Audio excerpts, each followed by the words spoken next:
ناظرین گرامی، کائنات کی ابتدا 13.8 بلین سال پہلے بگ بینگ کے ذریعے ہوئی۔ تب سے اب تک کائنات مستقل رفتار سے پھیل رہی ہے۔ کائنات کے پھیلاؤ کی یہ رفتار روشنی کی رفتار سے بھی زیادہ ہے، جبکہ مزے کی بات یہ ہے کہ خلا میں کوئی بھی چیز روشنی کی رفتار سے زیادہ رفتار میں نہیں دوڑ سکتی۔ تو پھر کائنات کا اتنا بڑا پھیلاؤ کیسے ممکن ہوا؟ اور ہمارے ماہرین نے یہ بھی پایا کہ دور کی گلیکسیز روشنی کی رفتار سے بھی زیادہ رفتار سے ہم سے دور جا رہی ہیں۔ یہ کیسے ممکن ہے کہ گلیکسی اتنی تیز رفتار سے خلا میں سفر کر رہی ہیں؟ آپ کے ذہن میں اس سوال نے بھی جنم لیا ہوگا کہ زمین پر بیٹھے ماہرین کو کیسے پتہ چل جاتا ہے کہ کون سا سیارہ دوسرے سیاروں سے کتنی تیزی سے دور جا رہا ہے۔ ان تمام سوالوں کے جواب کے لیے ویڈیو کو آخر تک ضرور دیکھیے گا، اور آپ اگر اس چینل پر نئے ہیں تو ہمارے چینل کو ضرور سبسکرائب کیجیے گا۔ بگ بینگ سے لے کر اب تک کائنات بڑی تیزی سے پھیل رہی ہے۔ کائنات میں موجود ہر شے بڑی تیزی سے حرکت کر رہی ہے، اور حیرانی کی بات یہ ہے کہ کائنات روشنی کی رفتار سے بھی زیادہ تیزی سے پھیل رہی ہے۔ یہ کیسے ممکن ہے؟ تھیوری آف ریلیٹیوٹی کے مطابق خلا میں کوئی بھی شے روشنی کی رفتار سے زیادہ تیزی سے سفر نہیں کر سکتی۔ تو پھر یہ کیسے ممکن ہے کہ کائنات میں موجود گلیکسیز روشنی سے بھی زیادہ تیز رفتاری سے سفر کر رہی ہیں؟ ناظرین گرامی، ریسرچرز کے مطابق یہ بات سچ ہے۔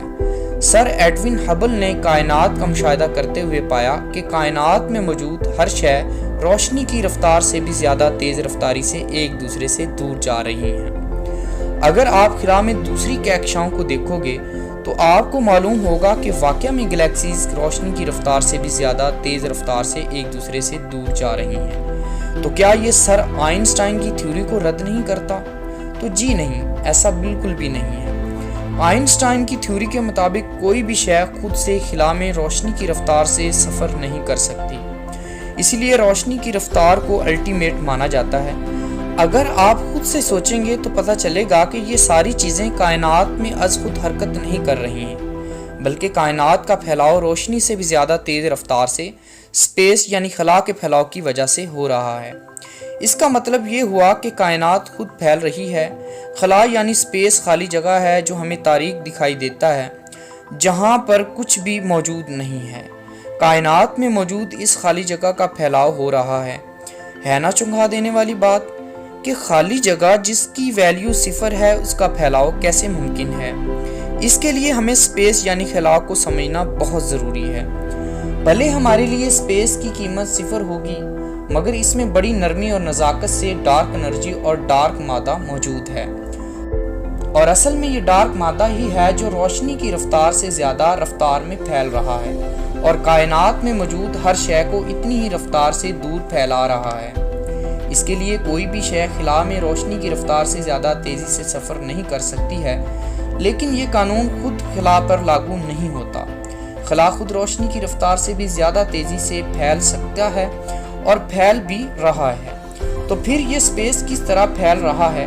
آئیے اس کو مثال سے سمجھنے کی کوشش کرتے ہیں۔ فرض کیجئے ہماری کائنات ایک غبارہ کی مانند ہے، اور اس غبارے کی مانند بڑی ہو رہی ہے۔ غبارے کے اوپر لگے ڈاٹس گلیکسیز ہیں۔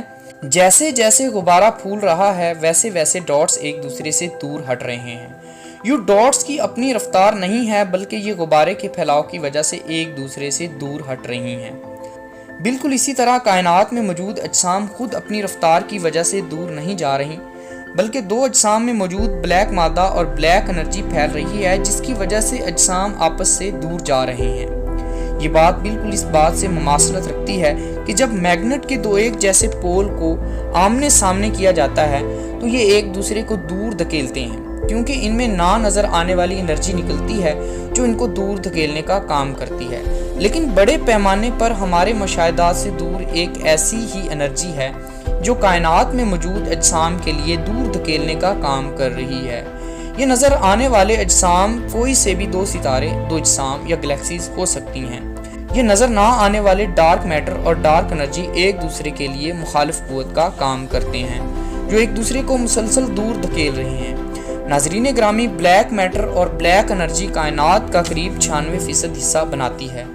کائنات میں موجود 3.6% حصہ گلیکسی میں موجود گیسوں کا ہے، اور باقی 0.4% حصہ سیاروں، ستاروں اور باقی اجسام کی شکل میں موجود ہے۔